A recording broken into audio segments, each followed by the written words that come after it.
और मान के चलिए तो 12th क्लास का ये सबसे इंपॉर्टेंट टॉपिक्स में से एक है, जिस टॉपिक्स का नाम है क्या, जिस टॉपिक का नाम है क्या, कूलॉम्स लॉ। और ये कूलॉम्स लॉ है क्या चीज भाई? तो देखो कि इससे पहले चार्ज से रिलेटेड इंट्रोडक्शन, चार्ज का प्रॉपर्टीज, चार्जिंग के मेथड्स हम लोग पढ़ चुके हैं। और चार्ज के प्रॉपर्टीज में एक प्रॉपर्टी ऐसा प्रॉपर्टी था कि सेम चार्ज एक दूसरे को रिपेल करेगा, मतलब कि अगर पॉजिटिव पॉजिटिव चार्ज रहेगा तो रिपेल करेगा, नेगेटिव नेगेटिव चार्ज रहेगा तो भी रिपेल करेगा, और अगर पॉजिटिव और नेगेटिव चार्ज है तो एक दूसरे को क्या करेगा, अट्रैक्ट करेगा। कहने का मतलब कि हम लोग देखे थे क्या कि सेम चार्ज एक दूसरे को रिपेल कर रहा था और अपोजिट चार्ज एक दूसरे को अट्रैक्ट कर रहा था। लेकिन जब भी किसी के बीच में रिपल्सन होगा या जब भी किसी के बीच में अट्रैक्शन होगा तो कुछ ना कुछ फोर्स से अट्रैक्शन होगा, कुछ ना कुछ फोर्स से रिपल्सन होगा। बात समझ में आ रहा है कि नहीं? तो वो फोर्स कितना होगा, अगर मैं किसी को धक्का दूं तो कितना फोर्स से धक्का दूंगा, इस चीज को निकालने के लिए दो चार्ज के बीच में हम लोग यूज क्या करते हैं, कूलॉम्स लॉ का। बात समझ में आ रहा है? तो ये कूलॉम्स लॉ कहता क्या है कि हम लोग ये बात जानते हैं क्या, हम लोग ये बात जानते हैं क्या कि we know that same charge, जो आपका सेम चार्ज है ये एक दूसरे को क्या करता है, रिपेल करता है ईच अदर, एक दूसरे को क्या करेगा, रिपेल करेगा। और जो आपको अपोजिट चार्ज है, जो आपका अपोजिट चार्ज है ये क्या करता है, एक दूसरे को अट्रैक्ट करता है। अब जब ये दोनों एक दूसरे को अट्रैक्ट करता है तो to find the magnitude of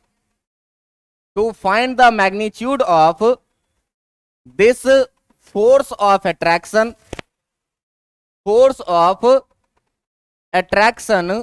और रिपल्सन, ये अट्रैक्शन और रिपल्सन का फोर्स का मैग्नीट्यूड फाइंड करने के लिए हम लोग जिस लॉ का यूज करते हैं उसी का नाम जो है, उसका नाम क्या है, उसी का नाम क्या है, कूलॉम्स लॉ।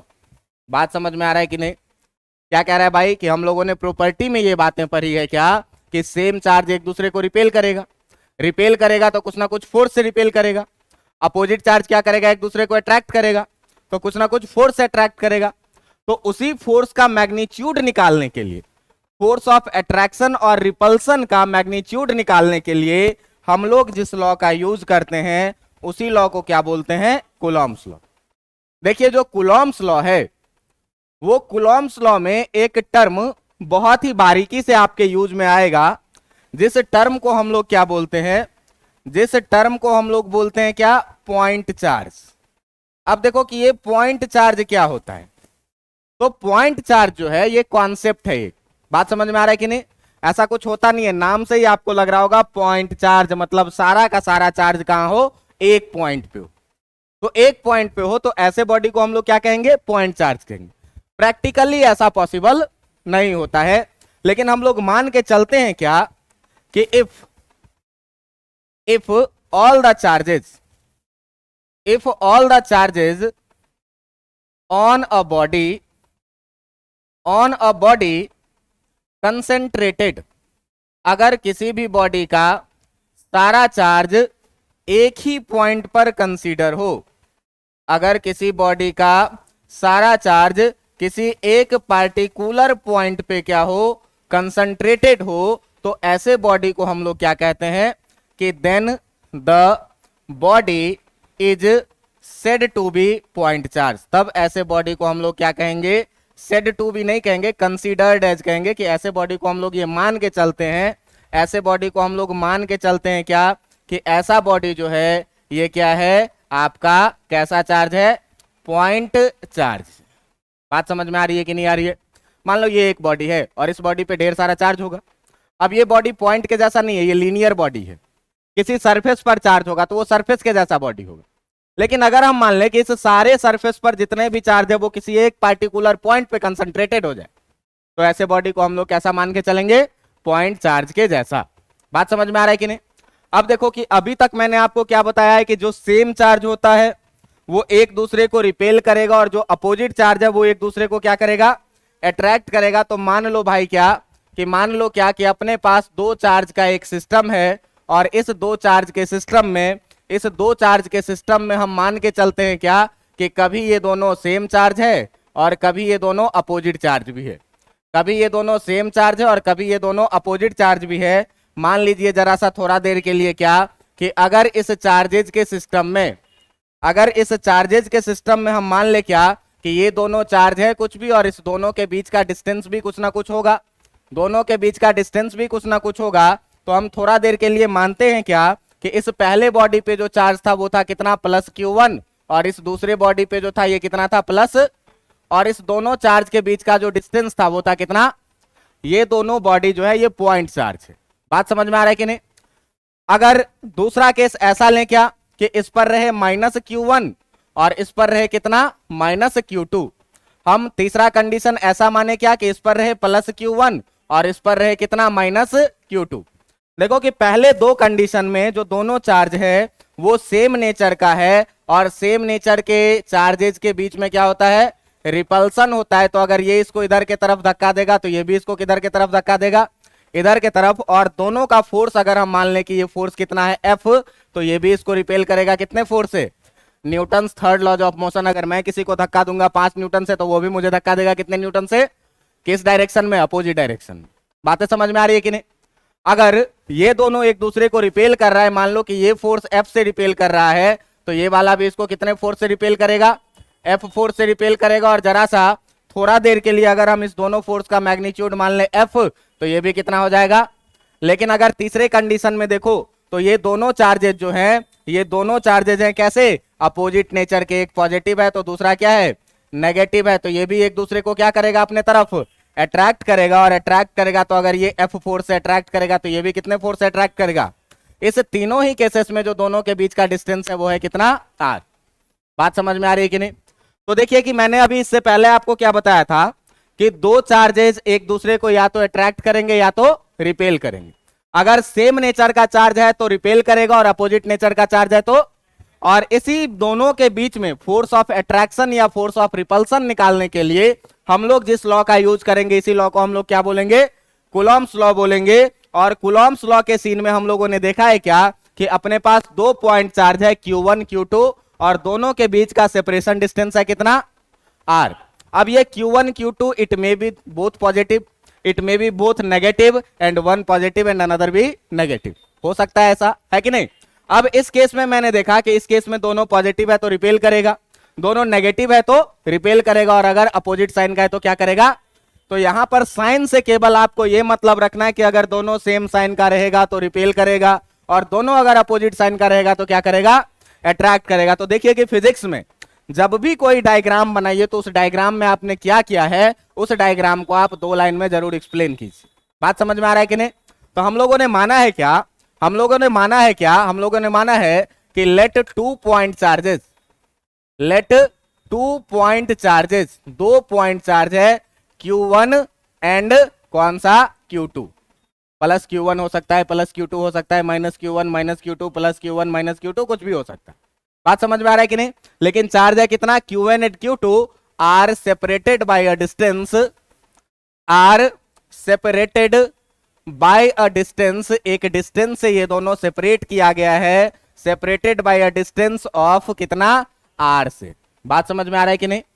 अगर हम लोग मान लें ये कि if the force of interaction, interaction का मतलब तुम सीधा सीधा याद रखना क्या, या तो ये बात कर रहा है किस चीज का, अट्रैक्शन का, या तो बात कर रहा है किसका, रिपल्सन का। अट्रैक्शन और रिपल्सन को एक साथ डिनोट करने के लिए हम लोग एक वर्ड यूज करेंगे क्या, इंट्रैक्शन। तो क्या कह रहा है कि if the force of interaction between them, if the force of interaction between them is F, then the force is given by, किसके द्वारा फोर्स को हम लोग निकालेंगे, गिवन बाय कूलॉम्स लॉ। किसके द्वारा निकालेंगे, कूलॉम्स लॉ के द्वारा निकालेंगे। इस डायग्राम में मैंने क्या किया था, दो चार्ज माना Q1 और Q2, दोनों के बीच का डिस्टेंस कितना R, और अगर हम लोग मान लिए कि दोनों के बीच में फोर्स ऑफ रिपल्सन, अट्रैक्शन जो भी रहे, उसको एक वर्ड क्या नाम दिए, इंट्रैक्शन। F है तो F को कैसे निकाला जाएगा। तो अब इस पूरी कहानी के लिए आता है कूलॉम्स लॉ आपके सामने में, और कूलॉम्स लॉ का जो स्टेटमेंट है, जो आपके कूलॉम्स लॉ का स्टेटमेंट है, इस स्टेटमेंट को बहुत ही गौर से आप लोग सुनिएगा कि ये स्टेटमेंट क्या है और सीखिएगा भी। इससे पहले 11th क्लास में हम लोगों ने ग्रेविटेशन सीखा है, और ग्रेविटेशन में मैंने आपको यह सिखाया है क्या कि अगर दो बॉडी है, एक का मास है m1, दूसरा बॉडी है जिसका मास है m2, और दोनों के सेंटर के बीच का डिस्टेंस है कितना, तो इस दोनों बॉडी के बीच में एक फोर्स ऑफ अट्रैक्शन लगेगा, ग्रेविटेशनल फोर्स। और जो ग्रेविटेशनल फोर्स के बारे में हम लोग पढ़ते थे, ये पढ़ते थे क्या कि ये directly proportional to product of mass होता है, पढ़े है कि नहीं। आप पढ़ते थे क्या कि ये force of interaction inversely proportional to the square of distance between them होता है, और इस दोनों को मिला करके लिखते थे तो F is proportional to m1 m2 by, और एक कांस्टेंट को लाते थे जो यूनिवर्सल ग्रेविटेशनल कांस्टेंट आता था जी m1 m2 बाय कितना r²। ये थी कहानी किसकी, ग्रेविटेशनल फोर्स की, न्यूटन्स लॉज ऑफ ग्रेविटेशन। यहां बात समझ में आ रहा है कि नहीं। ठीक इसी पैटर्न पे कूलॉम्स लॉ क्या कहता है कि the force of interaction between two charge body, या 2 पॉइंट चार्ज का बात करेंगे यहां पे, बात समझ में आ रही है कि नहीं। तो ये कूलॉम्स लॉ क्या कहता है, ये कूलॉम्स लॉ क्या कहता है कि the force of interaction, the force of interaction between, interaction का मतलब फिर से क्या याद रखना है कि या तो अट्रैक्शन या तो repulsion, the force of interaction between 2 point charge, between 2 point charge is, between 2 point charge is directly proportional to, is directly proportional to, is directly proportional to the product of charges, directly proportional to the product of charges की मतलब दोनों charge के product के directly proportional होगा। जैसे कि Newton's laws of gravitation क्या कहता है कि force of interaction between them is directly proportional to product of masses. बात समझ में आ रहा है कि नहीं। And is inversely proportional to, and is inversely proportional to, and is inversely proportional to the square of, and is inversely proportional to the square of distance between them, distance between them. देखिए कि कोई भी जो statement होता है उस statement को हमको आपको एज इट इज याद रखना है, मतलब जैसे दिया हुआ है सेम टू सेम वैसे ही। अब देखिए कि अपने पास था क्या चीज भाई, तो अपने पास 2 पॉइंट चार्ज था, एक पॉइंट चार्ज था Q1 और एक दूसरा पॉइंट चार्ज था क्या Q2। साइन इसका कुछ भी रहे उससे हमको बहुत मायने नहीं रखना है। हम एक पॉइंट चार्ज को मान लो कि प्लस Q1 बोले थे, दूसरे को क्या बोले थे प्लस Q2, और इस दोनों के बीच का जो डिस्टेंस हम लोगों ने रखा था वो डिस्टेंस कितना रखा था, R रखा था। और जब इस दोनों के बीच का डिस्टेंस हमने R रखा था तो इसको ये इधर के तरफ F फोर्स से रिपेल कर रहा था और ये भी इसको किधर से रिपेल कर रहा था, F फोर्स से। अब Newton's laws of Coulomb's law क्या कहता है, इलेक्ट्रोस्टैटिक्स का कूलॉम्स लॉ, कि जो फोर्स ऑफ इंटरेक्शन है F, ये F directly proportional to product of charge है, मतलब Q1 और Q2 के प्रोडक्ट के डायरेक्टली प्रोपोर्शनल। आप देखिएगा कि क्या लिखा हुआ है, the force of interaction between 2 point charges directly proportional to the product of charges. ये दोनों चार्ज के प्रोडक्ट के डायरेक्टली प्रोपोर्शनल है। अगला लाइन क्या कह रहा है, and is inversely proportional to, इसका मतलब कि फोर्स जो है वो इनवर्सली प्रोपोर्शनल है square of distance between them, तो दोनों के बीच का डिस्टेंस है R, उसका स्क्वायर R² का इनवर्सली प्रोपोर्शनल। बातें समझ में आ रही है कि नहीं। अब देखो कि अगर इस दोनों स्टेटमेंट को हम लोग मिला दें, अगर इस दोनों स्टेटमेंट को हम लोग मिला दें तो क्या हो जाएगा कि F is directly proportional to Q1 Q2 और बाय कितना R²। अपना सिद्धांत ये कहता है भाई साहब कि अगर ब्रह्मांड से कहीं भी प्रोपोर्शनलिटी का आप साइन हटाइए तो एक कांस्टेंट लेकर के आइए। जैसा कि आपने ग्रेविटेशन में यहां से प्रोपोर्शनल हटाया था तो एक यूनिवर्सल ग्रेविटेशनल कांस्टेंट G लेकर के आया था, उसी तरह से इलेक्ट्रोस्टैटिक्स में भी अगर आप यहां से प्रोपोर्शनलिटी का साइन हटाएंगे और इसको इक्वल टू में बदलेंगे तो एक कांस्टेंट आएगा K Q1 Q2 बाय कितना R², और जब ये k(q1)(q2)/r² आप यहां से लिखेंगे तो अब हर जगह पर अपना सिद्धांत ये बनता है क्या कि कहीं भी अगर कांस्टेंट लेकर के आए हैं तो थोड़ा सा उस कांस्टेंट के बारे में डिस्कशन हो जाए। बात समझ में आ रहा है कि नहीं? अच्छा, इस कांस्टेंट के पास जाने से पहले जरा सा हम लोग देखते हैं क्या कि ये ग्रेविटेशन में जो इस जी को लेकर के आए थे, तो इस जी को हम लोग क्या बोले थे? Universal gravitational constant. इसको क्या बोले थे? Universal gravitational constant. अब देखो कि ये यूनिवर्सल ग्रेविटेशनल कांस्टेंट क्यों नाम है इसका? तो पूरे ब्रह्मांड में अगर दो ऑब्जेक्ट है तो दोनों के बीच में, जैसे मान लो कि ये मेरा हाथ है और ये दूसरा हाथ है, इस दोनों को अगर दो डिफरेंट बॉडी माने तो दोनों एक दूसरे को ग्रेविटेशनल फोर्स से अपने तरफ अट्रैक्ट कर रहा होगा। अगर हवा है दोनों के बीच में तो जितना फोर्स अट्रैक्ट कर रहा होगा, अगर पानी में हम ये दोनों हाथ डुबा दे तो भी उतना ही फोर्स अट्रैक्ट करेगा कि अलग फोर्स अट्रैक्ट करेगा? उतना ही फोर्स अट्रैक्ट करेगा ग्रेविटेशनल फोर्स में। लेकिन अगर ये फोर्स मैग्नेटिक हो जाए, अगर ये फोर्स इलेक्ट्रोस्टैटिक हो जाए, अब सोच लो कि मेरे दोनों हाथों में चार्ज है और चार्ज है एक में पॉजिटिव एक में नेगेटिव, दोनों अपने को क्या करेगा? खींचेगा। लेकिन हवा में ये दोनों अलग फोर्स से खींचेगा और जब पानी में डाल देंगे तो अलग फोर्स से। मैग्नेटिक फोर्स को आप देखिए, आप बचपन में खेले होइएगा मैग्नेट से। अगर मैग्नेट का पोल आप हवा में डायरेक्ट चिपकाते हैं तो अधिक फोर्स लगता है, और बीच में कोई गत्ता डाल दीजिए, हाथ के ऊपर हाथ के नीचे बीच में दूसरा मीडियम डाल दीजिए, फोर्स क्या हो जाएगा? बदल जाएगा। लेकिन दोनों के बीच में ग्रेविटेशनल फोर्स कभी नहीं बदलेगा।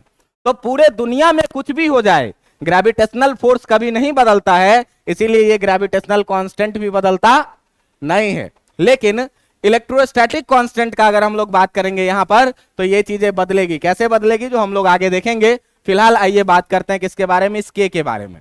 तो कहा जाता है क्या कि जहां पर आपका के जो है, वेयर के इज एन इलेक्ट्रोस्टैटिक कांस्टेंट, ये के जो है आपका, ये कैसा कांस्टेंट है? इलेक्ट्रोस्टैटिक कांस्टेंट है, व्हिच इज नोन एज, जिसको नाम दिया जाता है क्या? जिसका नाम दिया जाता है क्या? Which is known as Coulomb's constant. जिसका नाम क्या दिया जाएगा? कूलॉम्स कांस्टेंट नाम दिया जाएगा। अब सवाल उठता है क्या कि सर यहां पर यूनिवर्सल ग्रेविटेशनल कांस्टेंट का वैल्यू हम लोगों को 11th क्लास में याद करवाया गया था, 6.67 इंटू 10⁻⁻11 न्यूटन पर मीटर स्क्वायर पर केजी स्क्वायर, है कि नहीं? न्यूटन मीटर स्क्वायर पर केजी स्क्वायर। तो देखो कि पूरे फिजिक्स में अगर कहीं भी किसी भी कांस्टेंट का वैल्यू आता है तो वो एक्सपेरिमेंट से फाउंड किया जाता है। बात समझ में आ रहा है कि नहीं? अब जब एक्सपेरिमेंट से फाउंड किया जाएगा तो यहां पर जो के का वैल्यू होता है, यहां पर जो आपके के का वैल्यू होता है, ये के इक्वल टू होता है कितना? के इक्वल टू होता है 1/4πε0, और इसका वैल्यू होता है 9 इंटू 10⁻⁹ न्यूटन मीटर स्क्वायर पर कूलॉम स्क्वायर। बात समझ में आ रही है कि नहीं आ रही है? अब देखो कि सवाल उठता है क्या कि इसमें हमारे साथ बहुत सारा ऐसा टर्म है जो जानकारी में है और बहुत सारा ऐसा टर्म है जो हमारे जानकारी में नहीं है।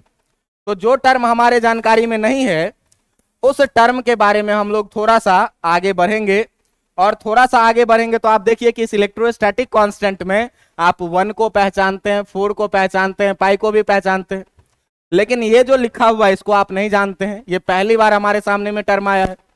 तो हमारे सामने में अगर पहली बार टर्म आया है तो इस टर्म से हम लोग जरा सा क्या करते हैं? इंट्रोड्यूस करते हैं। देखो कि अगर ई को थोड़ा सा स्टाइल मार के लिख दो गोल करके, तो इसको जो हम लोग पढ़ते हैं, इसको क्या पढ़ते हैं? इसको हम लोग पढ़ते हैं एप्सिलॉन। क्या पढ़ते हैं इसको? एप्सिलॉन। बात समझ में आ रहा है कि नहीं? और इसी के नीचे अगर एक आप 0 लगा दीजिएगा तो इसको हम लोग क्या पढ़ते हैं? एप्सिलॉन। एप्सिलॉन नॉट, और ये नॉट ऐसे नहीं लिखा जाता है। कभी गुड नाइट का ऑल आउट देखे हो? उस पे जैसा नाइट लिखा हुआ होता है वैसा ही ये नॉट है। बात समझ में आ रहा है कि नहीं? तो ये एप्सिलॉन नॉट होता है। और यहां पर एप्सिलॉन नॉट के बारे में क्या कहता है कि जो एप्सिलॉन नॉट है, it is the permittivity, it is the permittivity of, it is the permittivity of air या फिर वैक्यूम। अब देखो कि मैं अभी तुमको बता रहा था क्या कि अगर दो चार्ज पार्टिकल है, दोनों चार्ज पार्टिकल के बीच का डिस्टेंस हम लोग क्या रखें? सेम रखें। और अभी ये चार्ज पार्टिकल एयर में है, तो एयर में है तो जिस फोर्स से अट्रैक्ट करेगा, क्या अगर हम इसके बीच में कोई मीडियम लकड़ी भर दें दोनों चार्ज सेम रहे, दोनों के बीच का डिस्टेंस भी सेम रहे, तो फोर्स इफेक्टेड होगा कि नहीं होगा? फोर्स इफेक्टेड होगा। तो जरा सा देखो कि अगर हम यहां से देखें चीजों को, के का वैल्यू अगर हम लोग रखेंगे, तो के का वैल्यू रखेंगे तो फोर्स इक्वल टू कितना लिखेंगे? के के जगह पर 1/4πε0 Q1 Q2 बाई कितना? R square. अब जरा सा इसमें देखिए भाई, कि जरा सा इसमें देखिए आप कि अगर मीडियम के बदल जाने से फोर्स बदल रहा है, मैं आपको क्या बोला कि अगर इस दोनों चार्ज के बीच में हवा है तो फोर्स अलग लगेगा। आप फील कर पा रहे हैं इस बात को? अगर इसके बीच में हम लकड़ी भर दें या कागज भर दें, फोर्स बदल जाएगा, घट जाएगा फोर्स। ध्यान देना कि Q1 और Q2 सेम है, दोनों के बीच का डिस्टेंस R भी क्या है, लेकिन फोर्स क्या हो रहा है? बदल रहा है। कब? जब इसके बीच में मीडियम बदल रहे हैं तब। तो जरा सा ध्यान देना कि अगर Q1 Q2 और R सेम है तो ये तो बदलेगा नहीं, 1 बदलेगा नहीं, 4 बदलेगा नहीं, पाई बदलेगा नहीं। इसका मतलब मीडियम बदलने से क्या बदलेगा? Epsilon not. बात समझ में आ रहा है कि नहीं? तो मीडियम बदलने से फोर्स पर क्या इफेक्ट पड़ता है, उसी नेचर को डिसाइड करता है कौन? ये परमिटिविटी। बात समझ में आ रहा है कि नहीं? कि मीडियम बदलने से फोर्स पर कितना इफेक्ट पड़ेगा, यही डिसाइड करेगा कौन? ये परमिटिविटी। बात समझ में आ रही है कि नहीं? क्योंकि मैं क्या बोला हूं आपको कि अगर दो मीडियम के बीच में जो चार्ज है Q1 और Q2 सेम है, दोनों के बीच का डिस्टेंस R भी क्या है, लेकिन अगर हम यहां पर हवा रख रहे हैं तो फोर्स अलग लग रहा है। अगर हम इसके बीच में पानी भर दें तो फोर्स क्या लगेगा? अलग लगेगा। अगर हम इसके बीच में कागज भर दें तो फोर्स क्या लगेगा? मतलब अगर हम इस दोनों के बीच में मीडियम चेंज कर रहे हैं तो फोर्स बदल रहा है। हमारा Q1 Q2 सेम है, R हर केस में क्या है? सेम है, लेकिन मीडियम के बदलने से क्या हो रहा है? फोर्स बदल रहा है। तो तुम ध्यान देना कि जब Q1 Q2 और R सेम है तो ये क्वांटिटी तो नहीं बदलेगी, ये क्वांटिटी तो नहीं बदलेगी। 1/4 पाई इसका वैल्यू कांस्टेंट है, 1 का मतलब 1, 4 का मतलब 4, पाई का मतलब 22/7। ये वैल्यू कभी बदलती नहीं है। इसका मतलब जरूर एप्सिलॉन नॉट बदलेगा तो फोर्स क्या होगा? इसका मतलब कि मीडियम बदलेगा तो फोर्स क्या होगा? बातें समझ में आ रही है कि नहीं? तो यहां पर जो परमिटिविटी है आपका, बात समझ में आ रहा है कि नहीं? जो एप्सिलॉन नॉट के बारे में हम लोग बात कर रहे हैं, जिस एप्सिलॉन नॉट के बारे में मैंने आपको बोला है क्या कि ये जो है क्या है? परमिटिविटी है। किसका? परमिटिविटी ऑफ एयर या फिर किसका? वैक्यूम का। क्योंकि एयर और वैक्यूम में बहुत ज्यादा का फर्क नहीं पड़ता है, हम लोग ये मान के चलते हैं। एक्चुअली ये जो वैल्यू है ये 8.98 समथिंग जाता है, इसको हम लोग राउंड ऑफ करके 9 × 10⁹ मान के चलते हैं, जो एयर और वैक्यूम के लिए बहुत ज्यादा डिफर नहीं करता है। अब आप यहां से ध्यान रखिएगा ये बात कि ये जो टर्म है आपका परमिटिविटी, ये परमिटिविटी क्या डिसाइड करता है? तो ये परमिटी डिसाइड करता है, परमिटिविटी क्या? Effect of force on medium. कि मीडियम के बदलने से फोर्स पर कितना इफेक्ट पड़ेगा, इसको कौन डिसाइड करेगा? परमिटिविटी। बात समझ में आ रही है कि नहीं? अब जरा सा ध्यान देना कि अगर हम लोग बात करें तो हम लोगों ने अभी देखा है क्या? 1/4 पाई एप्सिलॉन नॉट का वैल्यू 9 × 10⁹ होता है। बात समझ में आ रहा है कि नहीं? यूनिट अगर बात करें तो इसका यूनिट हम लोग कितना लिखते थे? न्यूटन मीटर स्क्वायर पर कूलम्ब स्क्वायर। अभी सब पर डिस्कस करेंगे कि ये सब कहां से आया है। बात समझ में आ रही है कि नहीं? अब जरा सा देखो कि अगर हमको कोई कहे कि एयर या वैक्यूम का परमिटिविटी कितना होगा, तो तुम ध्यान से देखो कि 4 पाई इधर डिवाइड में, इधर मल्टीप्लाई में चला जाएगा, तो कितना बचेगा? इधर 1/ε0 इक्वल टू 4 पाई इंटू 9 × 10⁻, कितना? अगर हम इधर रेसिप्रोकल करें तो इधर भी रेसिप्रोकल कर देंगे। तो अगर हम इधर रेसिप्रोकल करके एप्सिलॉन नॉट लिखे तो इधर 1/4 पाई 9 × 10⁹ लिखेंगे कि नहीं?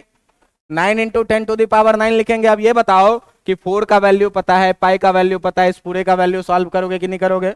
हम पिछले 10 साल से करते आ रहे हैं। इसका वैल्यू जो आपका आता है 8.85 × 10⁻⁻12 कूलम्ब स्क्वायर पर न्यूटन मीटर स्क्वायर।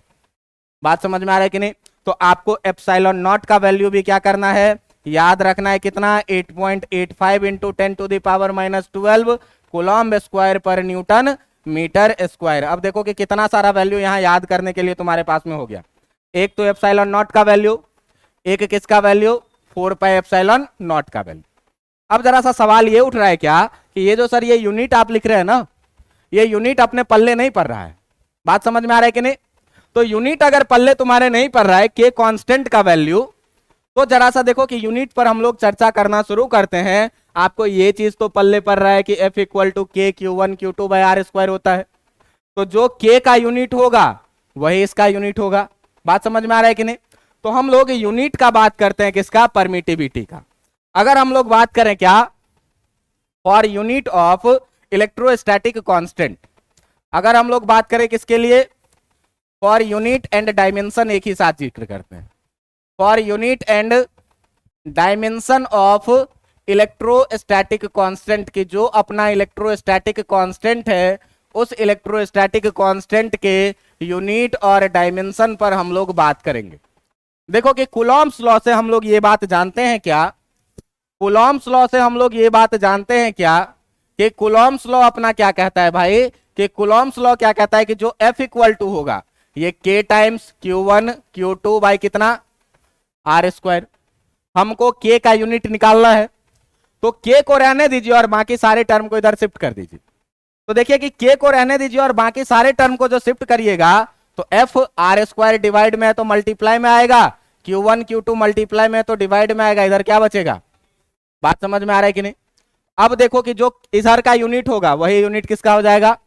तो जरा सा बताओ कि फोर्स का यूनिट कितना होता है? आर क्या है? डिस्टेंस है। डिस्टेंस का यूनिट क्या लिखेंगे? मीटर, और मीटर का स्क्वायर है तो कितना लिखेंगे?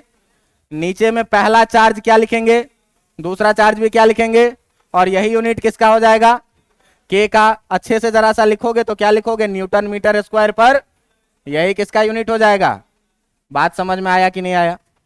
बात समझ में आया कि नहीं? अब सवाल है क्या कि इसका डायमेंशन लिखना है, तो इसका डायमेंशन लिखना है, तो इसका डायमेंशन लिखने के लिए तुम बढ़ो कहां से? यहां से। डायमेंशन लिखने के लिए आप यहां से बढ़िए, और अगर हम लोग बात करेंगे किसका? For dimension. अगर हम लोग डायमेंशन का बात करेंगे तो भाई के का डायमेंशन वही होगा जो F R square upon Q1 Q2 का डायमेंशन होगा। बात समझ में आ रहा है कि नहीं?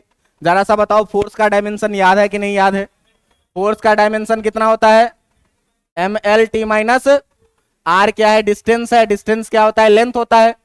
तो लेंथ होता है तो कितना लिखेंगे? L2। चार्ज पहला वाला कितना डायमेंशन, और दूसरे वाले चार्ज का भी कितना डायमेंशन? इसको सॉल्व कर लोगे कि नहीं कर लोगे? देखो मैं करता हूं के का डायमेंशन एक ही बार में। के का डायमेंशन एक ही बार में देखिए तो मास का पावर कितना है, और कहीं पर मास नहीं है। लेंथ का पावर देखिए यहां पर 1 और यहां पर कितना कितना हो गया? आप देखिए टाइम यहां पर -2 और एक नीचे और एक नीचे, मतलब दो नीचे, ऊपर जाएगा तो -2 और -2 पहले से भी है, तो कितना हो जाएगा? ML3T माइनस, और ए दो नीचे है तो ऊपर जाएगा तो कितना? यही हो जाएगा किसका? इलेक्ट्रोस्टैटिक कांस्टेंट का डायमेंशन। बात समझ में आ रहा है कि नहीं? अब जरा सा देखना ध्यान से कि अगर इतनी बातें आपने सीखी है कि इलेक्ट्रोस्टैटिक कांस्टेंट का यूनिट और डायमेंशन कैसे निकाला जाए, यूनिट और डायमेंशन कैसे निकाला जाए, तो भाई परमिटिविटी का भी कुछ ना कुछ यूनिट और डायमेंशन होगा। तो अगर हम लोग बात करें किस चीज का? अगर हम लोग बात करें किस चीज का?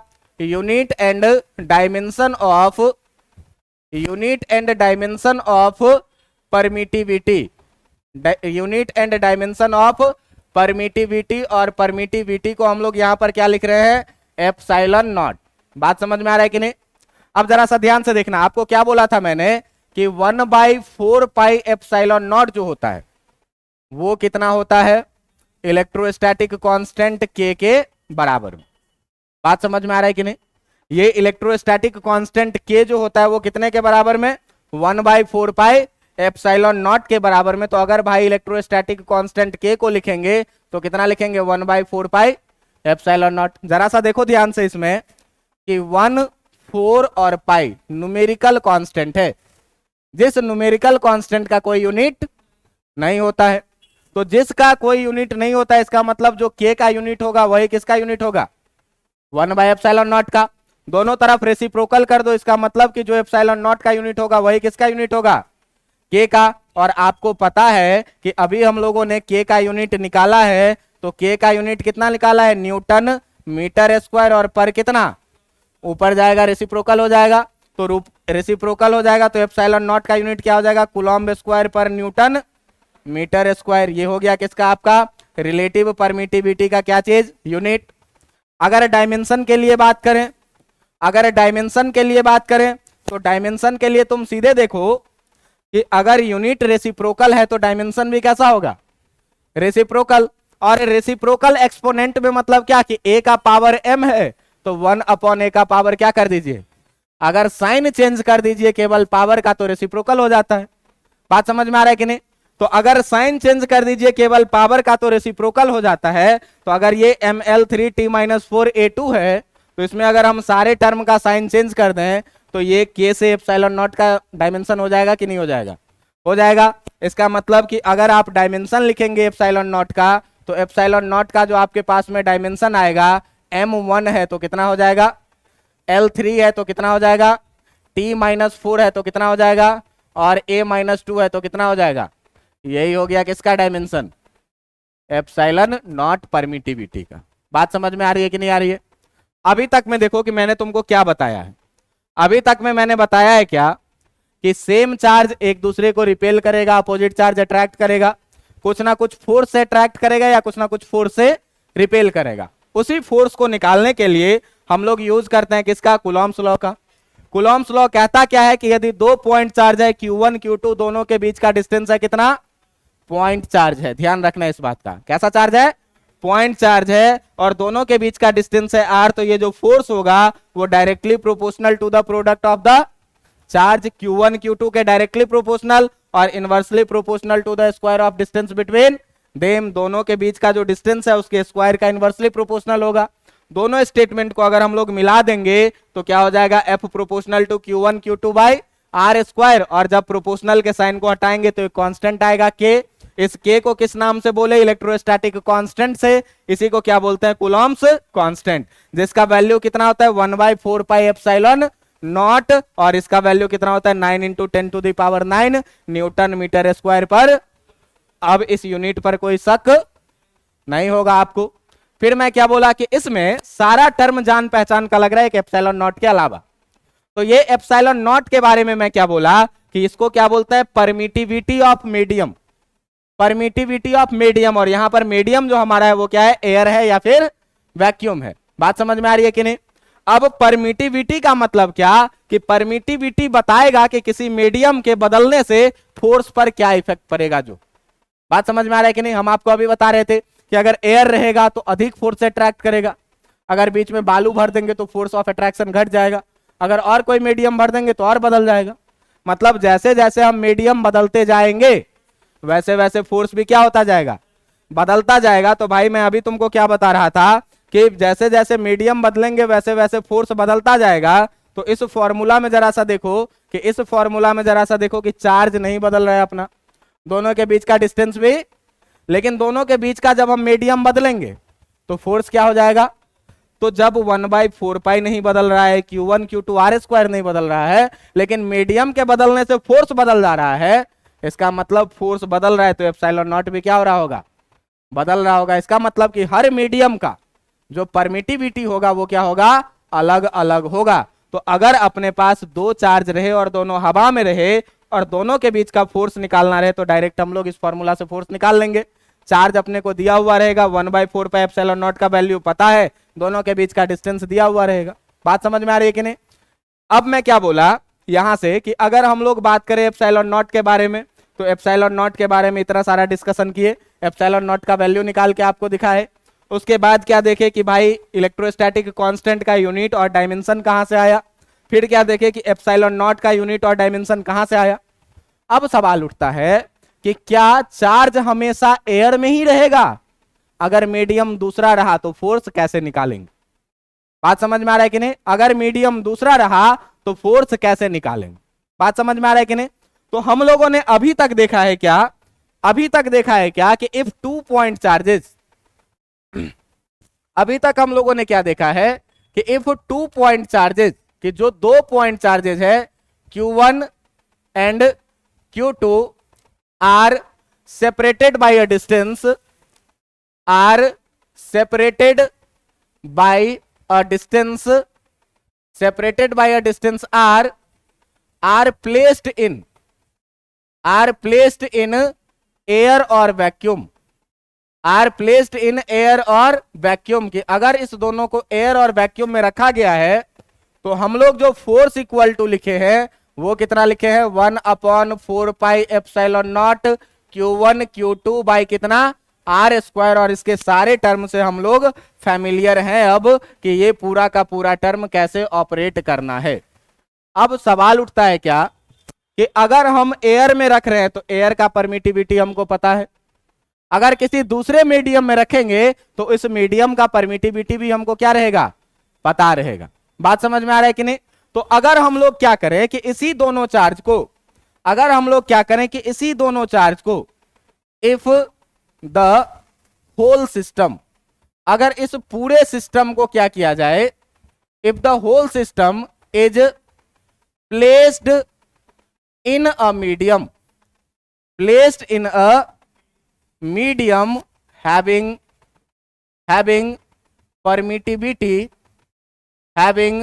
परमिटिविटी एक ऐसे मीडियम में रख दे जिसका परमिटिविटी जो हो वो कितना हो, एप्सिलॉन एम लिखते हैं। एप्सिलॉन का मतलब permittivity, m for a given medium. बात समझ में आ रहा है कि नहीं? तो देखो एयर में रखे थे तो एयर का परमिटिविटी रखे थे, तब जो हम लोग फोर्स लिखेंगे F इक्वल टू ये कितना लिखेंगे 1/4π, मीडियम बदला तो परमिटिविटी बदलेगी। जब एयर में था तो एयर का परमिटिविटी लिखते थे, अब हम ऐसे मीडियम में डाले हैं जिसका परमिटिविटी कितना है epsilon m Q1 Q2 by कितना आर स्क्वायर। अब देखो कि यहां से सवाल ये उठता है कि सर इस दुनिया में इनफाइनाइट मीडियम से हर मीडियम के लिए परमिटिविटी का वैल्यू क्या होगा, अलग अलग होगा, तो इस परमिटिविटी को हम लोग याद कैसे रखेंगे? बात समझ में आ रहा है कि नहीं? तो देखो कि याद कैसे रखा जाए, इसके लिए हम आपको एक कहानी सुनाते हैं जो आप लोगों ने 10th क्लास में ऑप्टिक्स में पढ़ा होगा। आपने पढ़ा है कि मीडियम बदलने से लाइट का स्पीड बदल जाता है। लाइट का स्पीड कितना होता है एयर में 3 × 10⁸ मीटर पर सेकेंड, है कि नहीं? अब देखो कि ये बहुत बड़ा डाटा है, जैसे जैसे मीडियम बदलेगा स्पीड ऑफ लाइट भी क्या हो जाएगी। दुनिया में इनफाइनाइट मीडियम है और हर मीडियम में लाइट की स्पीड क्या होगी, अलग अलग होगी, हम लोगों को याद नहीं रहने वाला। तो काम को आसान बनाने के लिए हम लोग एक टर्म इंट्रोड्यूस करते थे, क्या मैग्निफिकेशन। और इस मैग्निफिकेशन में क्या लिखते थे, speed of light in vacuum upon speed of light in that medium. अब ये क्यों करते थे, बात समझ में आ रहा है कि नहीं? तो देखो कि अगर इस क्लास में मैं हर एक बच्चे का लेंथ मेजर करना शुरू करूं तो क्या होगा, अलग अलग लेंथ होगा। बाय डाटा मैं सबका लेंथ याद नहीं रख पाऊंगा। लेकिन अगर मैं क्या करूं कि इस क्लास के जो सबसे छोटे लेंथ का बच्चा है उसको मैं खड़ा करूं और या जो सबसे बड़े लेंथ का बच्चा उससे मैं खड़ा करूं और उससे कंपेयर करना शुरू करूं कि चलो ये इससे बड़ा है ये इससे छोटा है, तो क्या हो जाएगा, कहानी थोड़ी सी आसान हो जाएगी। बात समझ में आ रही है कि नहीं? तो इसी भावना में क्या किया गया, देखा गया क्या कि जो वैक्यूम में है स्पीड वो सबसे ज्यादा स्पीड है और इसके साथ रेशियो लेना शुरू किया और इसी टर्म का नाम क्या दे दिया, मैग्निफिकेशन। तो इसी तरीके से देखो कि हमारे पास बहुत सारे मीडियम है, हर मीडियम का परमिटिविटी क्या होगा, अलग अलग। ये तो चलो फिर भी 3 × 10⁸ है, इसका वैल्यू कितना है 9 × 10⁹ जा रहा है, इसको भी याद करना बहुत मुश्किल हो जाएगा। तो हम लोग करते क्या है, इसके लिए एक टर्म इंट्रोड्यूस करते हैं, क्या, एक टर्म इंट्रोड्यूस करते हैं मैग्निफिकेशन के जैसा है, जिसका नाम दिया जाता है क्या, रिलेटिव परमिटिविटी। जिसका नाम क्या दिया जाता है, रिलेटिव परमिटिविटी। और इस रिलेटिव परमिटिविटी को हम लोग लिखते हैं एप्सिलॉन आर। बात समझ में आ रहा है कि नहीं? अब जरा सा ध्यान देना, अगर 7वीं 8वीं क्लास में पढ़े हुए होगे तो एक टर्म हम लोग पढ़ते हैं रिलेटिव डेंसिटी, पढ़ते हैं कि नहीं? हर मीडियम का डेंसिटी क्या है, अलग अलग है और अलग अलग है तो याद करने में कठिनाई होती है, तो रिलेटिव टर्म इंट्रोड्यूस करते थे। और रिलेटिव डेंसिटी जो हम लोग लिखते थे उसमें क्या लिखते थे, डेंसिटी ऑफ मीडियम, और बाय में क्या लिखते थे, density of water at 4 degree Celsius. क्यों 4 डिग्री सेल्सियस, क्यों कि 4 डिग्री सेल्सियस पर पानी की डेंसिटी सबसे अधिक होती है। तो पानी के साथ हम किसी को भी कंपेयर कर लेते थे तो चीजें क्या हो जाती थी, आसान। लाइट ऑफ स्पीड में क्या करते थे कि वैक्यूम में कितना स्पीड है उसके साथ हम लोग क्या कर लेते थे, कंपेयर कर लेते थे चीजों को आसान करने के लिए। तो यहां पर क्या किया गया इलेक्ट्रोस्टैटिक्स में कि चीजों को आसान करने के लिए एक नया टर्म इंट्रोड्यूस किया गया, किसको, रिलेटिव परमिटिविटी को। और इस रिलेटिव परमिटिविटी को ये कहता है क्या कि जो आपका रिलेटिव परमिटिविटी है एप्सिलॉन आर, ये किसी मीडियम का परमिटी बाय वैक्यूम का परमिटिविटी के रेशियो में हम लोग लेते। अब होता क्या है रेशियो लेने से, तो देखो कि जो भी डाटा था वो हाईली एक्सपोनेंट में था, 10 का पावर 8, 10 का पावर 9। अब जब रेशियो ले लेंगे ना तो पावर वाली कहानी क्या हो जाएगी, खत्म हो जाएगी और एक आसान सा डाटा आपने को आउटपुट में मिलेगा। और आसान सा डाटा जब आउटपुट में मिलेगा तो इसको ऑपरेट करना क्या हो जाएगा, आसान हो जाएगा। बात समझ में आ रहा है कि नहीं। तो देखिए कि रिलेटिव परमिटिविटी को इसने कैसे डिफाइन किया, रिलेटिव परमिटिविटी को डिफाइन किया क्या कि इट इज डिफाइंड एज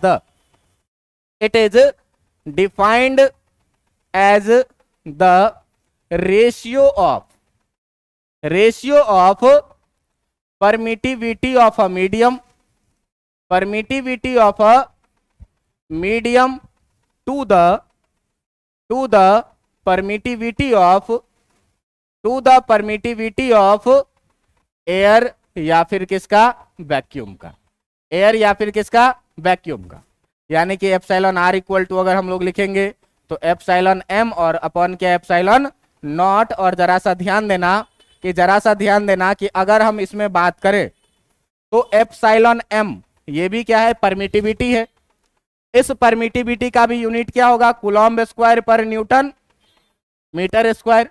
नीचे भी क्या है, परमिटिविटी है, इसका भी यूनिट क्या होगा, कूलम्ब स्क्वायर पर Newton.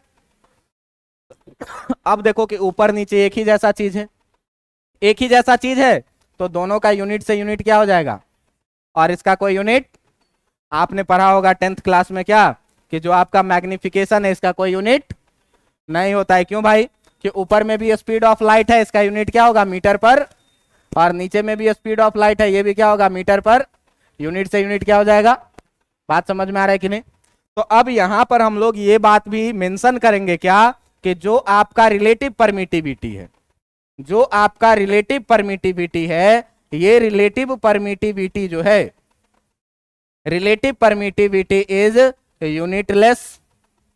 Unitless and dimensionless quantity, कि इसका ना तो कोई यूनिट होगा और ना तो कोई डायमेंशनलेस हो, ये ना तो कोई डायमेंशन होगा, और इसे हम लोग क्या बोलेंगे कि ये यूनिटलेस है और कैसा है, डायमेंशनलेस है। अब जरा सा यहां से देखो कि अगर यहां से मैं चाहूं इसमें से एप्सिलॉन एम का वैल्यू लिखने के लिए, एप्सिलॉन नॉट को इधर लेके आ जाओ, तो कितना लिखेंगे, epsilon m equal to epsilon naught into epsilon r. बात समझ में आ रहा है कि नहीं। अब अगर हम लोग फाइनली कूलॉम्स लॉ को लिखना चाहे तो फाइनली अगर कूलॉम्स लॉ को लिखना चाहें तो एप्सिलॉन एम के जगह पर यहां से हम epsilon naught into epsilon r डाल सकते हैं कि नहीं डाल सकते हैं, डाल सकते हैं। और लिखेंगे क्या कि and finally the Coulomb's law can be written as and finally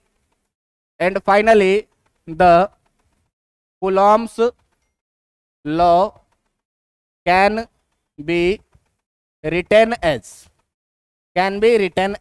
कैसे लिखते थे भाई, F इक्वल टू लिखते थे 1/4 pi epsilon m Q1 Q2 by कितना, R स्क्वायर। और हम लोग अब एप्सिलॉन एम के जगह पर F इक्वल टू कितना लिखेंगे, 1/4 पाई एप्सिलॉन नॉट, साथ में कितना epsilon r Q1 Q2 by कितना, R स्क्वायर। और जरा सा आप ध्यान से देखेंगे, अगर यहां से तो ध्यान से आप देखेंगे तो इस डाटा को आप जरा गौर से देखिए, इसका वैल्यू आपको पता है 1/4 पाई एप्सिलॉन नॉट का, Q1 Q2 और R आपको पता रहेगा।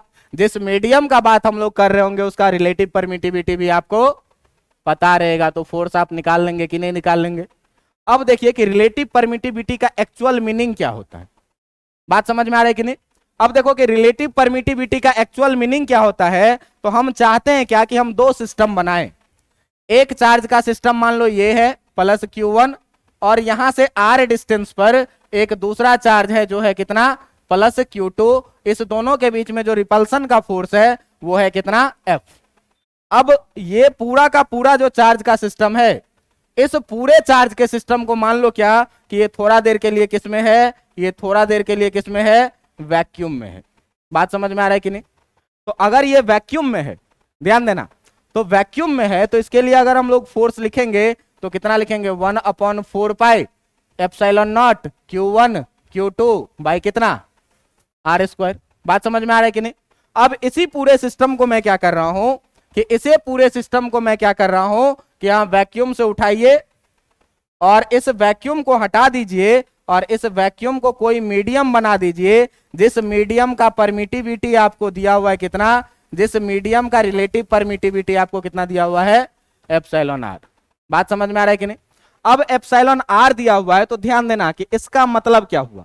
अब देखो कि यही चीज हो जाएगा फोर्स का डेफिनेशन इसमें, क्योंकि किसी मीडियम के लिए ये तो जनरलाइज है। अब इसको देखना कि मैं ध्यान से कैसे लिख रहा हूं। इसको मैं क्या करता हूं कि 1/ε r को मैं पहले लिख लेता हूं। 1/ε r को मैं क्या किया, 1/4 पाई एप्सिलॉन नॉट को मैं बाद में लिखता हूं, Q1 Q2 बाई R² को मैं बाद में लिखता हूं। और जरा सा आप देखिए इस पूरे के पूरे टर्म को, ये चीज जो है ये है क्या, फोर्स जब ये वैक्यूम में था या एयर में था तब। तो इसका मतलब अगर हम मान ले कि यहां पर जो फोर्स लग रहा है वो फोर्स है कितना, एफ डैश, क्योंकि मीडियम बदलेगा तो फोर्स क्या हो जाएगा। तो तुम ये बताओ कि F dash equal to 1/ε r times F लिख सकते हैं कि नहीं, लिख सकते हैं। इसका मतलब कि अगर किसी मीडियम का रिलेटिव परमिटिविटी 2 है, इसका मतलब उस मीडियम में एयर के रिस्पेक्ट में आधा फोर्स लगेगा 1/2 टाइम्स। अगर 3 है तो कितना फोर्स लगेगा, 1/3। अगर 5 है तो कितना लगेगा। बात समझ में आ रहा है कि नहीं आ रहा है? तो रिलेटिव परमिटिविटी जितना रहेगा उतना टाइम्स कम फोर्स लगेगा। बात समझ में आ रहा है कि नहीं? तो यहां पर एक डाटा आता है क्या, यहां पर एक डाटा आता है क्या, एक डाटा आता है कि वाटर का रिलेटिव परमिटिविटी हम लोगों को पता होता है। बात समझ में आ रहा है कि नहीं? दिया हुआ रहेगा क्या कि रिलेटिव परमिटिविटी जो है, जो आपका रिलेटिव परमिटिविटी है, relative permittivity of water is 81 होता है।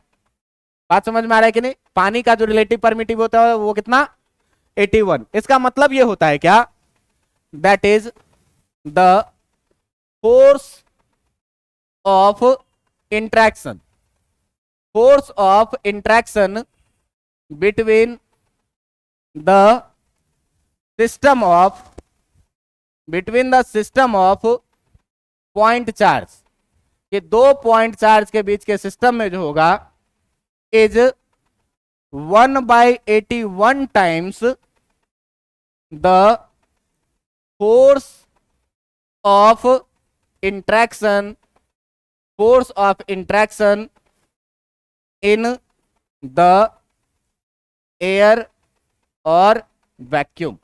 कि एयर या वैक्यूम में जितना फोर्स लगेगा उसका कितना टाइम्स लगेगा इस मीडियम में, वाटर में, 1/81 टाइम्स। बात समझ में आ रहा है कि नहीं? इसका मतलब क्या कि अगर हम लोग मान ले क्या कि दो चार्ज है, Q1 है, एक दूसरा चार्ज है Q2 है, दोनों के बीच का डिस्टेंस R है, तो ये फोर्स मान लो कि 81 न्यूटन का लग रहा है। कब, जब ये एयर में है तब। तो अगर इसी सिस्टम को हम लोग वाटर में रख देंगे, ये चार्ज रहेगा Q1, यहां से R डिस्टेंस पर दूसरा चार्ज रहेगा कितना, Q2, तो ये फोर्स जो हो जाएगा वो कितने का, 1 न्यूटन का। इसका 1/81 टाइम्स। अब रिलेटिव परमिटिविटी की फीलिंग समझ में आई कि नहीं आई? आप ऐसे सोचिए कि हवा में सबसे ज्यादा फोर्स लगेगा, बहुत तगड़ा फोर्स है। पानी डाल देंगे फोर्स क्या हो जाएगा, और कोई स्ट्रांग मटेरियल डालेंगे और फोर्स क्या हो जाएगा। बात इतनी समझ में आ रही है कि नहीं आ रही है? अब जरा सा देखो कि 2 मिनट और हम चीजों को जरा सा बढ़ाते हैं।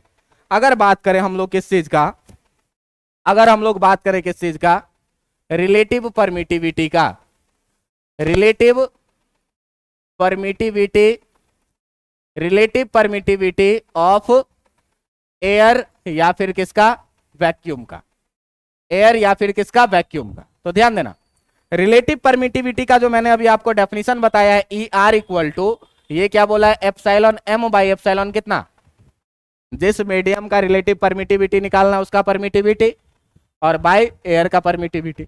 तो अगर हमको वैक्यूम का या एयर का रिलेटिव परमिटिविटी निकालना है तो ऊपर में भी क्या रहेगा और नीचे में भी क्या रहेगा, दोनों कट के कितना हो जाएगा।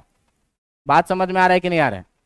तो अगर दोनों के बीच में कुछ नहीं रहे, एयर या वैक्यूम रहे, तो रिलेटिव परमिटिविटी कितना होगा।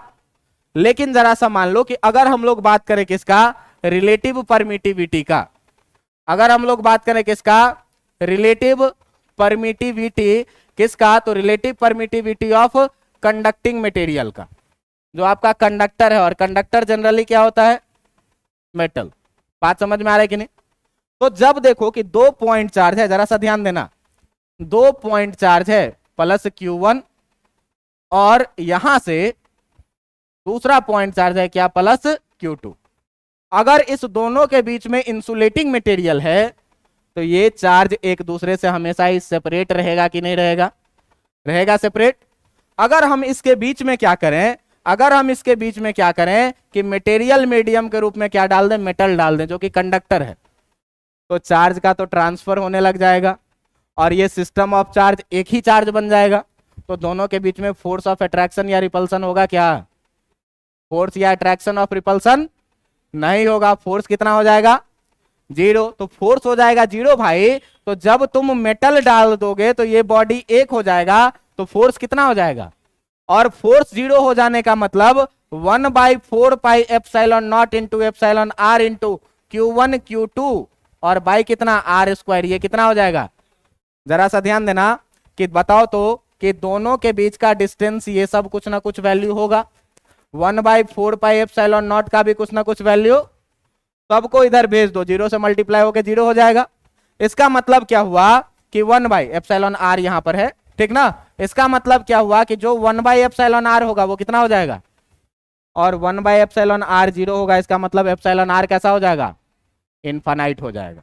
बात समझ में आ रहा है कि नहीं। इसका मतलब 1/ε r कितना हो जाएगा, 0, और ε r कितना हो जाएगा, 1/∞ कितना होगा। बातें समझ में आ रही है कि नहीं। तो अगर दोनों चार्ज के बीच में मेटल डाल देंगे, तो मेटल डाल देंगे तो चार्ज क्या करेगा, फ्लो कर जाएगा, दोनों बॉडी एक बॉडी बन जाएगा, और एक बॉडी में अकेले कोई फोर्स नहीं लगेगा। इसका मतलब कूलॉम्स लॉ इक्वल टू कितना, और 0 का मतलब 1/ε r इक्वल टू कितना, इसका मतलब ε r इक्वल टू कितना, इनफाइनाइट। तो आप सीधे रखिएगा क्या कि relative permittivity of conductor metal is कैसा is infinitive, εr for metal ये कितना होगा, इनफाइनाइट होगा। और अगर बात करेंगे εr फॉर एयर तो ये कितना हो जाएगा, 1 हो जाएगा।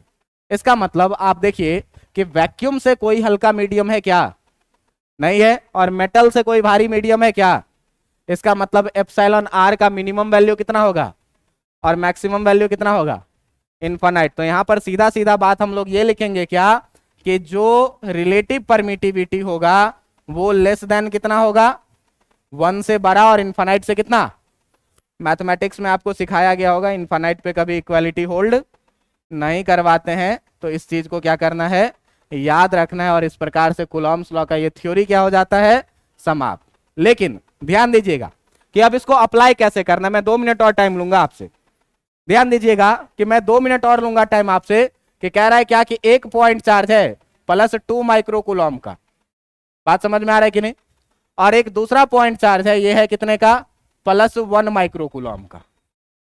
इस दोनों के बीच का डिस्टेंस आपको दिया हुआ है, मान लीजिए कितना, 10 सेंटीमीटर। तो कह रहा है क्या कि find the force between the charge, force between the charge. देखिए कि मीडियम का कोई जिक्र नहीं किया हुआ है, तो जब भी मीडियम का जिक्र नहीं किया रहे तो आपको सीधे सीधे समझ जाना है क्या ये एयर है या फिर वैक्यूम है। बात समझ में आ रहा है कि नहीं। और जब एयर और वैक्यूम है तो जरा सा ध्यान देना कि यहां पर पहला चार्ज कितने का दिया हुआ है, प्लस 2 माइक्रो कूलॉम का। इसको 2 × 10⁻⁻⁶ कूलॉम लिखेंगे कि नहीं लिखेंगे, सबको एसआई यूनिट में बदल के करना है। अगर हम लोग Q2 का बात करें तो Q2 कितना दिया हुआ है, प्लस 1 माइक्रो कूलॉम। इसको 1 × 10⁻⁻⁶ कूलॉम लिखेंगे कि नहीं लिखेंगे। Distance between them r equal to कितना दिया हुआ है, इसको मीटर में बदलोगे तो 1/100 से मल्टीप्लाई करोगे मीटर हो जाएगा कि नहीं। ये कितना हो जाएगा, 1/10, और इसको लिखेंगे कितना 10⁻⁻1 मीटर। बात समझ में आ रहा है कि नहीं? पॉइंट में ले जाना की कोशिश नहीं करना है, क्यों? कैलकुलेशन लेंदी हो जाएगा, 10 के पावर में ऑपरेट करना आसान होगा। अब देखो कि अपना कूलॉम्स लॉ क्या कहता है भाई, कि कूलॉम्स लॉ क्या कहता है कि F इक्वल टू कितना 1/4 पाई एयर है तो epsilon not Q1 Q2 by कितना, जरा सा बताओ 1/4 पाई एप्सिलॉन नॉट का वैल्यू कितना 9 into 10 to the power, Q1 का वैल्यू कितना 2 into 10 to the power, Q2 का वैल्यू कितना 1 into 10 to the power by R square, इसका मतलब 10 का पावर -1 का। अब देखो कि इसको ऑपरेट करने का सबसे आसान तरीका, जितना भी नंबर दिख रहा है सबको एक जगह कर लीजिए। तो नंबर में एक 9 दिख रहा है, एक 2 दिख रहा है, एक 1 दिख रहा है, सबको मल्टीप्लाई करेंगे कितना हो जाएगा 18, 10 का पावर 9, 10 का पावर -6 और -6 कितना, और नीचे 10 का पावर माइनस कितना -1 का होल स्क्वायर कितना हो जाएगा, इसको ऊपर लेके चले जाओ कितना हो जाएगा 18 इंटू 10 टू द पावर -12 और +9 -3 और +2 ऊपर जाएगा कितना कितना हो जाएगा 18 इंटू 10 टू द पावर कितना हो जाएगा 18 बाई कितना कितना हो जाएगा 1.8 और फोर्स निकालने हैं तो किसमें। बात समझ में आया कि नहीं आया, बात समझ में आया कि नहीं। तो इस तरीके से इस पर क्वेश्चन सॉल्व करना है, बात समझ में आ रहा है कि नहीं। फिलहाल आपको जो याद रखना है पूरे कूलॉम्स लॉ में, ये बस यही चीज आपको याद रखना है, एक ये वाला फॉर्मूला, एक दूसरा वाला फॉर्मूला आपको क्या याद रखना है कि अगर कोई मीडियम रहेगा तो क्या करेंगे epsilon naught into epsilon R करेंगे, 1/4 पाई एप्सिलॉन नॉट का वैल्यू आपको याद रहना चाहिए। ऑब्जेक्टिव में कभी कभी डायरेक्ट एप्सिलॉन नॉट का वैल्यू पूछ देता है, तो ये आपको याद रहना चाहिए कि 8.85 इंटू 10 टू द पावर -12 होता है, इससे भी पीछे है, ठीक ना। ये सब डाटा क्या होना चाहिए, याद होना चाहिए। मिला जुला के कूलॉम्स लॉ का ये एक बहुत ही बेहतर लेक्चर, मैं उम्मीद करके चलूं कि आपको समझ में आया होगा। अगर आया है तो अगले दिन बढ़िया से पढ़ के बढ़िया से नोट करके आइएगा, एग्जाम में डायरेक्ट 5 नंबर में कूलॉम्स लॉ पूछता है। तो कूलॉम्स लॉ पूछता है तो किसी दिन टेस्ट लेंगे और उसमें आपको सिखाएंगे कि कूलॉम्स लॉ कैसे लिखना है। बात समझ में आ रहा है कि नहीं। चलिए काफी आज के लिए।